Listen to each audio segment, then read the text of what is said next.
India-Canada bilateral relations saw a significant strain in the recent suspension of visa services and a pause in trade negotiations. That seems to be changing. Canada's Foreign Minister Anita Anand is in India to help move the two countries towards establishing a framework for strategic cooperation on multiple issues, on trade diversification, on energy transformation and on security. But there's more. Anita Anand's visit can be a reset button that moves Canada-India relations from a period of diplomatic coolness to one of constructive partnership, politically, economically and of course strategically. Minister, let me also say that both sides for our meeting today have prepared an ambitious roadmap to advance our cooperation in various domains, including trade, investment, agriculture, science and technology, civil nuclear collaboration, AI, critical minerals and energy.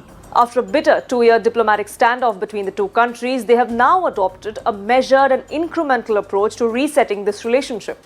India welcomed the change in leadership in Canada. It engaged with the Canadian Prime Minister Mark Carney at the G7 summit in Alberta in June this year. Both leaders announced constructive action towards collaboration in critical areas and reappointment of high commissioners who had been withdrawn as tensions rose back in 2024. Today, Anita Anand called on Prime Minister Narendra Modi in the national capital after meeting with S. Shankar and highlighted that very progress that the two leaders, Prime Minister Modi and Prime Minister Mark Carney, had achieved in June. That sentiment was echoed by Prime Minister Modi on social media as well. Prime Minister Carney was pleased to welcome Prime Minister Modi to the G7 summit in Kananaskis, where they had a productive bilateral engagement, which very much informs the conversation that we are having here today.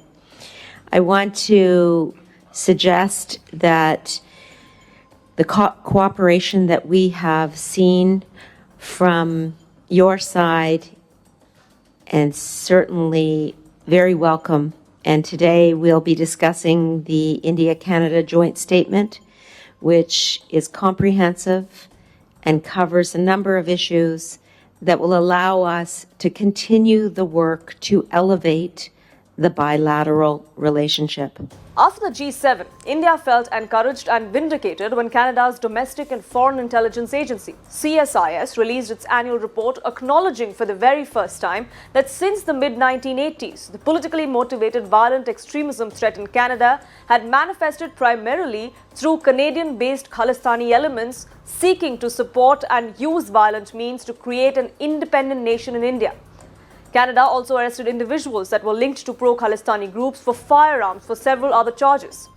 Days after Canada's National Security Advisor visited India and held extensive talks with Ajit Doval, Canada designated Lawrence Bishnori's gang as a terrorist entity. A significant move because it gives authorities in Canada now more power to seize assets and to take legal measures. So what does this mean going forward? Canada may impose more legal constraints, enhance monitoring or stronger enforcement on groups or individuals that are found to be crossing from advocacy into extremists of violent activity against India. India, of course, will continue pushing for extraditions, designations of specific organizations or individuals, and formal acknowledgement of the scale of the threat.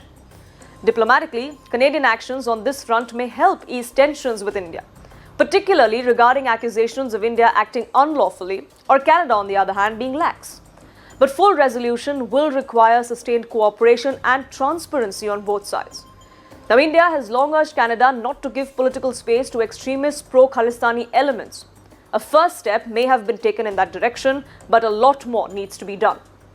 New Delhi has time and again requested for extradition or provisional arrest of individuals that are wanted for alleged terrorism, for murder, for violent activity that are linked to this pro-Khalistani movement, many of which are still pending. Now, despite the ups and downs, Canada and India share over 75 years of diplomatic relations. Given the significant Indian diaspora in Canada, the country's largest non-European ethnic group, people-to-people links remain at the core of relations between the two countries. In fact, in 2024, speaking of trade, India was Canada's 7th largest goods and services trading partner, with two-way trade coming up to $30.9 billion, while more than 600 Canadian firms currently operate in India. Both India and Canada are incentivized by the transformed geopolitical environment and Donald Trump's tariffs to look beyond the United States to build trade relationships. India, remember, was the first country to start trade negotiations with the United States and to voluntarily reduce its own tariffs as a goodwill gesture. But what happened? India ended up facing 50% American tariffs, which is why New Delhi is pivoting back to a multi-alignment foreign policy with diverse actors, maintaining its strategic autonomy and furthering its engagement with many countries.